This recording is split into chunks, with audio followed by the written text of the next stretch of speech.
Et un grand merci de suivre cette émission, je vous le rappelle, qui met l'accent sur les diasporas africaines, ici même en Amérique du Nord, plus particulièrement à Montréal. Mais nous recevons également à l'émission le monde entier, puisque c'est ce que c'est Montréal finalement, avec l'arrivée des immigrants de partout. On est un peu de tout le monde. À l'émission, je vous le rappelle, nous parlons en deuxième partie donc, de cette émission. C'est une deuxième partie, puisqu'on avait déjà eu M. Chindouk, je vous le rappelle, qui nous parlait du festival Tombouctou. Vous vous rappelez ce festival, en fait, qui a eu lieu chaque année à Montréal. Il était question d'avoir des invités, des dames, qui vont nous parler justement de leur participation à ce festival. Et nous avons avec nous aujourd'hui à l'émission Madame Corelia Kostovic.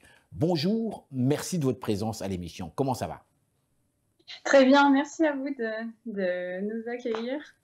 C'est un honneur et un grand plaisir. Le festival Tombouctou, je vais vous laisser commenter. Nous avons déjà eu l'organisateur même de ce festival, M. Chindouk.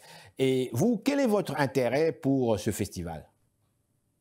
Alors, tout a commencé parce que nous sommes 4 dans notre band, donc moi, Annie, Erika et Oriane. Oui. Et Annie est violoniste et a été dans un projet fusion de gambri et violon l'année dernière. Et donc, elle a eu ce projet-là programmé l'année dernière.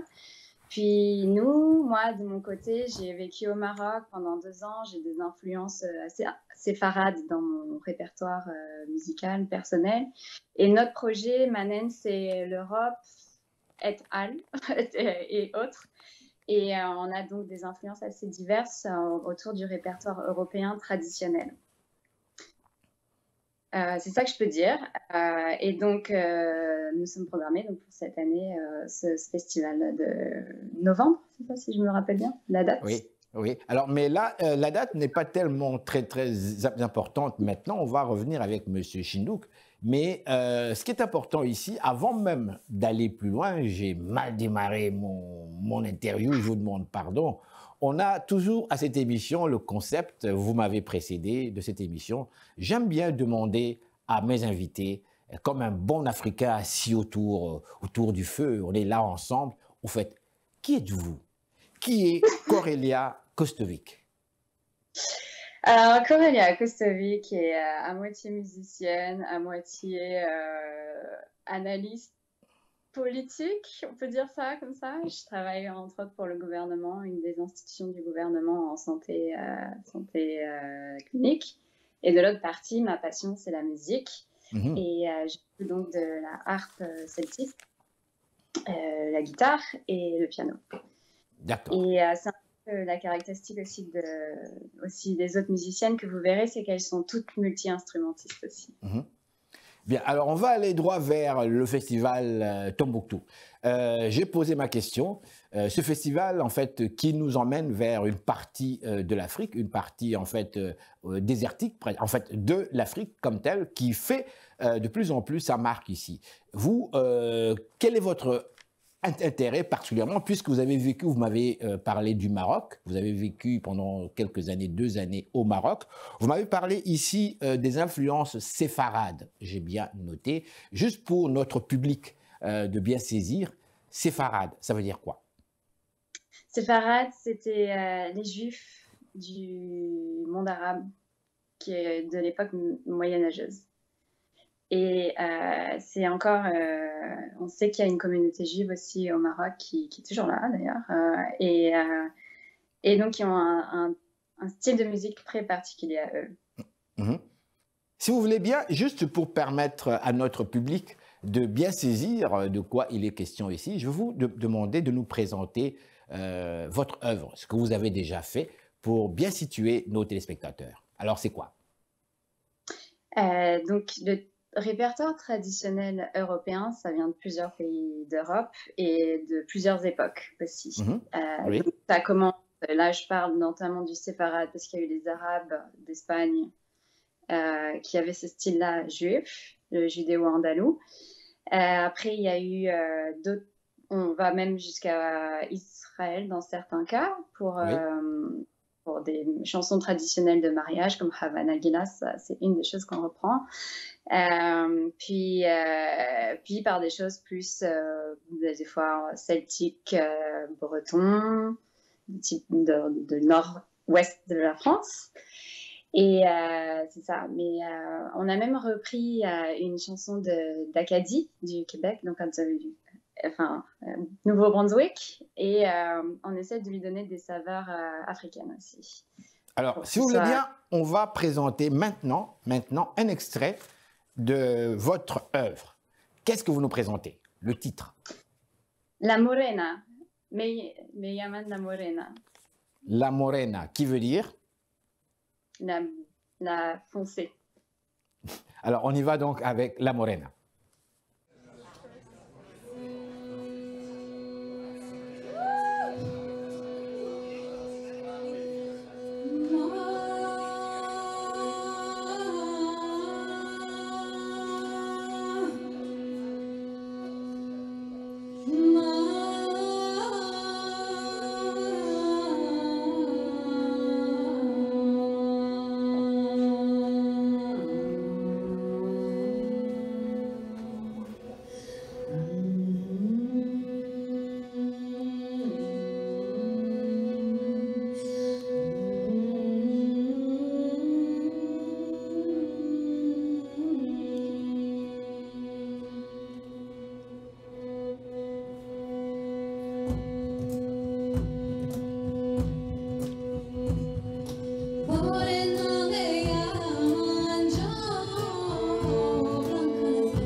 Alors, je reviens à vous, Corelia, je reviens à vous. Je reviens encore avec cette même question, ce lien avec le festival Tombouctou. Pourquoi avoir accepté de participer à ce festival? C'est parce que Annie nous l'a proposé et qu'en fait, le lien, c'est qu'on a été programmé au Silidor cette année, enfin 2020, et c'est étendu sur jusqu'à en fait dernièrement janvier, février dernier. Et on a été demi-finaliste dans ce festival qui promeut la diversité culturelle. Exactement. Donc, on peut dire que c'est ça le lien en fait. Alors, vous m'avez parlé aussi un petit peu, je reviens à vous. Je n'entrerai pas très longtemps sur cet élément, mais quand même, c'est très important. On aime bien connaître nos invités. Vous travaillez dans le domaine de la santé, je n'entrerai pas dans votre travail directement, mais on parle beaucoup dernièrement de coronavirus, on parle beaucoup, comment dirais-je, vaccin. Il y a comme un soupir de soulagement pour plusieurs personnes, du moins moi-même aussi, le premier à se dire « Ah, enfin !» Dites-moi, pour vous, comment ça se passe dans votre travail par rapport à ce coronavirus? Je vais juste souligner qu'il y a beaucoup de personnes aujourd'hui qui sont déprimées. De plus en plus, parce qu'évidemment, la vie a changé aussi, on est enfermé. Beaucoup des personnes n'ont plus les activités sociales qu'elles avaient, parce que justement, il y a ce changement brutal. Il y a beaucoup de gens qui sont en fait déprimés. Mais je m'arrête là. Dites-moi, vous, selon votre expérience, comment ça se passe en cette période de coronavirus? Dans le cadre de mon travail? Oui. Eh ben, nous sommes à 95% en télétravail, et ce qui est une grande première et qui a des chances de rester, en tout cas sur le long terme. C'est une des rares institutions publiques au Québec qui a le plus d'employés comme ça en travail à distance. C'est sûr que ce que ça implique, c'est pratique pour ceux qui ont des familles, qui habitent en banlieue, qui n'ont plus tout ce trajet de 2 heures, voire 3 heures à faire chaque jour, et qui ont pu s'organiser mieux pour la logistique. Mais ce que ça enlève aussi, c'est des espaces de création et d'innovation. C'est plus facile de le faire quand on se croise par hasard à la machine à café ou d'avoir des conversations fortuites. Donc c'est ça, du point de vue, en tout cas très administratif, c'est ça que ça implique. Sur la santé Oui. mentale, il y a des programmes qui soutiennent aussi les employés pour accéder justement à des ressources de soutien psychologique. Et voilà. Et par contre, je pourrais aussi parler de la musique. Par contre, ça a été beaucoup plus dur. Parce que Oui, quand on est musicien, on n'a pas le droit de se retrouver pour répéter. Là, on est 4 filles, on est 4 foyers différents. On ne peut exactement, pas. oui. Et donc, ça a complètement, je dois reconnaître, ça a bloqué notre créativité, notre potentiel d'expansion, aussi de répertoire à développer. Et c'est ça. Dis-moi, travailler tout seul, est-ce que c'est pas une manière de se retrouver et d'arriver dans des créations, je dirais, pratiquement authentiques, puisque l'influence des autres n'est plus là. L'influence du public, lorsqu'un artiste présente son œuvre devant un public, il y a toujours ce ressentiment-là, cet aimant-là que l'artiste a et qui fait qu'il y a cette vibration que l'artiste remet aux gens publics. Il n'est plus là du tout. J'ai parlé avec des nombreux artistes qui, eux, m'ont dit par ailleurs que non, pour eux, c'est meilleur parce que justement, il y a un vide là. Et donc, ils peuvent crier, ils peuvent se laisser aller, laisser à l'infini. Et lorsqu'on sait que la créativité, c'est justement à l'infini, pour vous, c'est compliqué.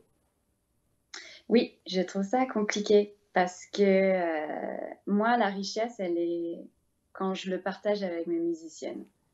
Parce que nous, en tout cas, on a réussi à développer cet espace de sécurité entre nous, où on a confiance, où on connaît nos erreurs, nos faiblesses, nos forces aussi musicalement. Et ça nous permettait de grandir vraiment ensemble. Et en plus, la musique qu'on fait, c'est de la musique qui se danse. Et donc, elle a tout son sens aussi quand on voit le public recevoir la musique et être heureux de danser dessus. Et ça, c'est une synergie. Et puis et comme on le met en expérience, on sait aussi comment travailler l'expérience pour la prochaine fois. Se dire, ah tiens, peut-être on pourra jouer sur les nuances plus la prochaine fois. Et là, on a plus ce feedback là. Donc c'est ça. Alors, ce qu'on s'est dit peut-être là, c'est de développer chacune un peu des projets solo à pousser sur nos réseaux sociaux, mais puisqu'on ne peut pas le faire ensemble en attendant.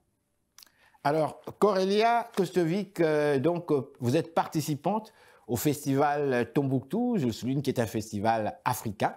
Je vous remercie donc d'avoir participé à cette émission. Alors, pouvez-vous nous présenter un autre extrait d'une vidéo que le public pourrait apprécier? C'est quoi le titre? Oui, ça s'appelle Yomen Vao Talavezina et c'est ce qu'on a interprété au Silidor. Merci, merci encore une fois, merci infiniment. Je vais vous souhaiter donc une excellente journée pour avoir participé à cette émission. Merci à vous. Merci. Alors, madame, monsieur, restez là. Nous sommes de retour tout de suite après ces réclames publicitaires.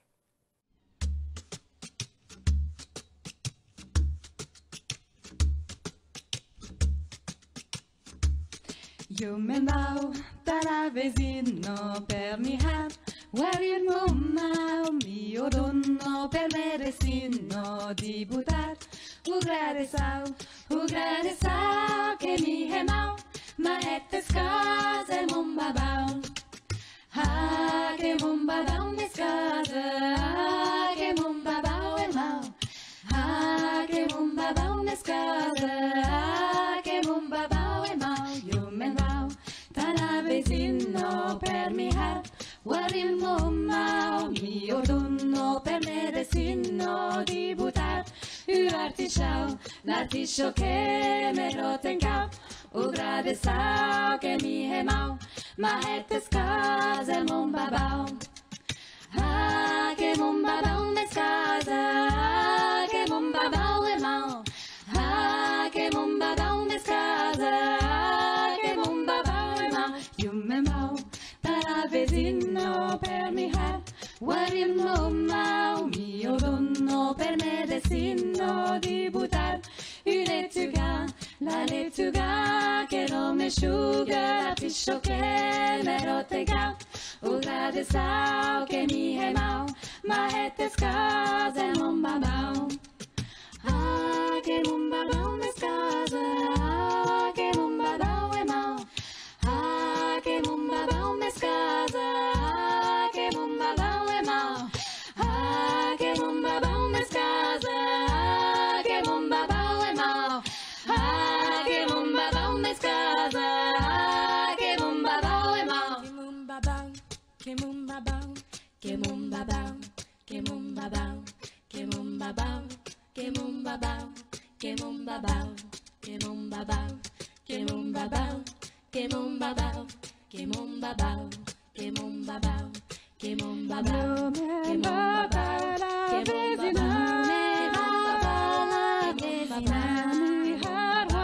que mon babao.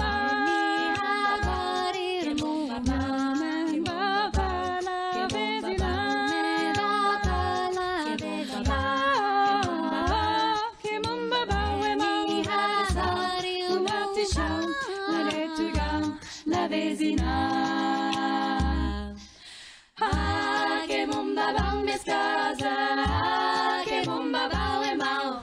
Ah, que mon babao mes casa, ah, que mon babao emau. Ah, que mon babao mes casa, ah, que mon babao emau. Ah, que mon babao mes casa, ah, que mon babao emau. Madame, Monsieur, bonsoir. Ici Henri Ngaka. Ne ratez surtout pas nos prochaines émissions présentées à ICI Télévision depuis Montréal. Ça va causer.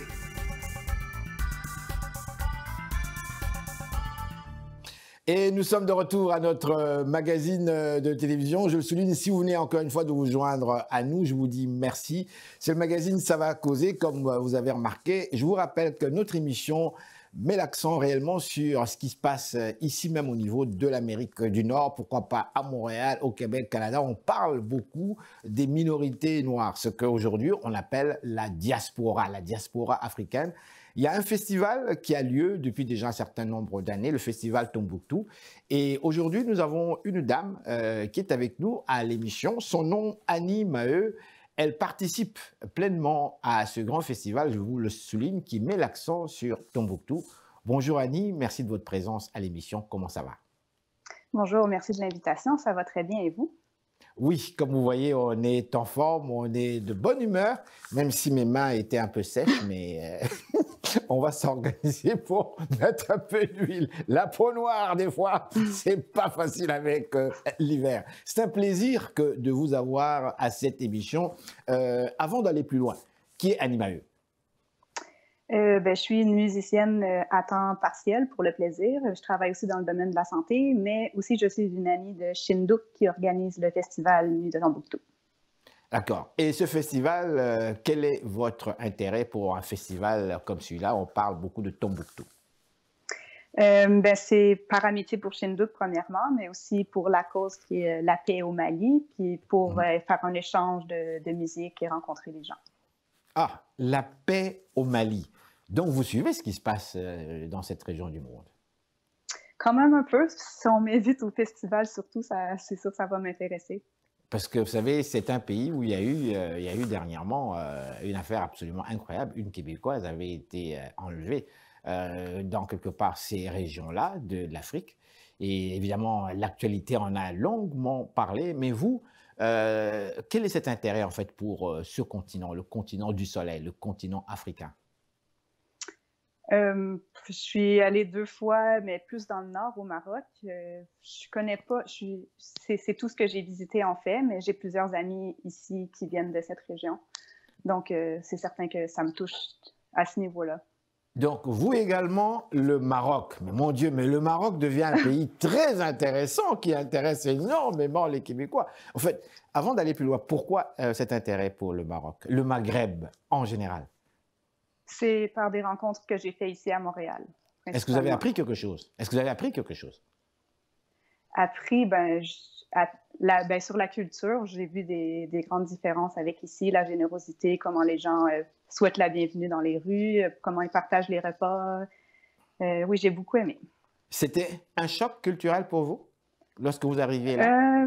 Je dirais que les oui, odeurs, quand même. les odeurs, le paysage, Les sons, les gens, les parce bruits. que les sons, Ouais. les bruits, oui, parce que quand on arrive dans un nouveau pays, on ne se rend pas compte, mais ce sont ces petites choses-là qui sont très frappantes, les odeurs, le paysage, le sable, des choses comme ça, que l'on ne ressent pas nécessairement chez nous. Et l'appel à la prière aussi.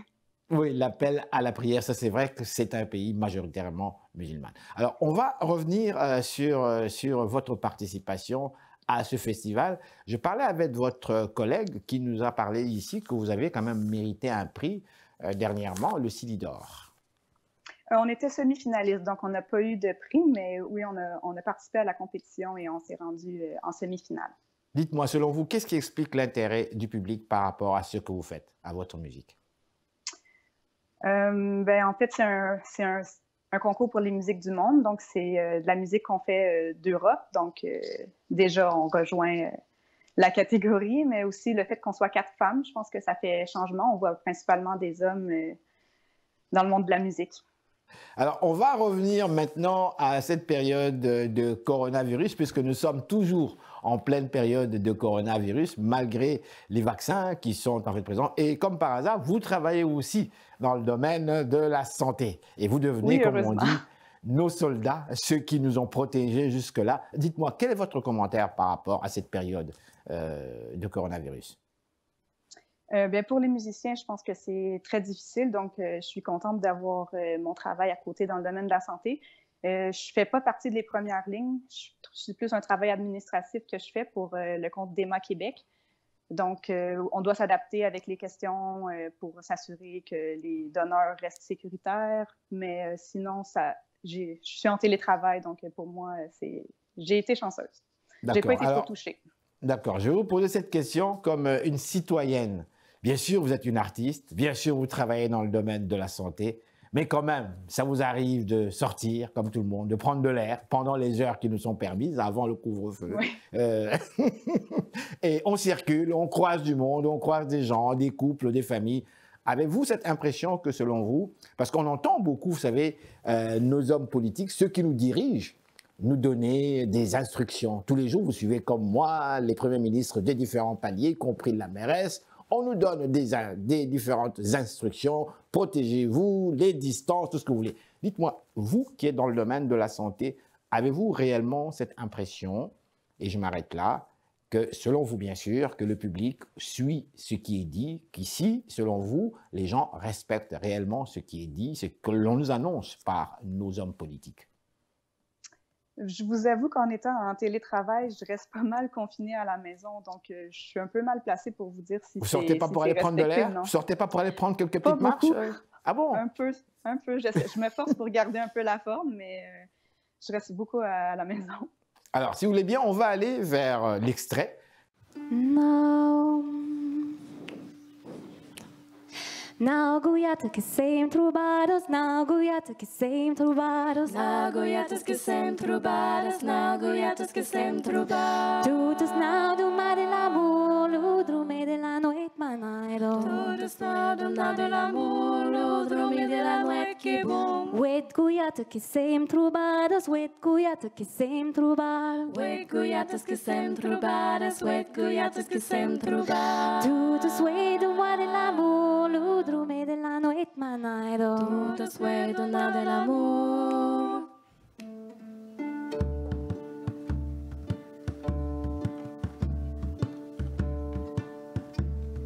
Sete goiatas que sem trubadas, sete goiatas que sem trubadas. Sete goiatas que sem trubadas, sete goiatas que sem trubadas. Tudo cedo, mar de l'amor, l'udrume dormir de la nuit manairo. Tudo certo, nada é amor, dormir de la noite que bom. Chescuiata que sem trubado, chescuiata que sem trubado. Cheios cuiatas que sem trobar, cheios cuiatas que sem trobar. Tudo cheios do mar de l'amor, dormir de la nuit manairo. Tudo cheio, nada é amor, dormir de la noite que bom.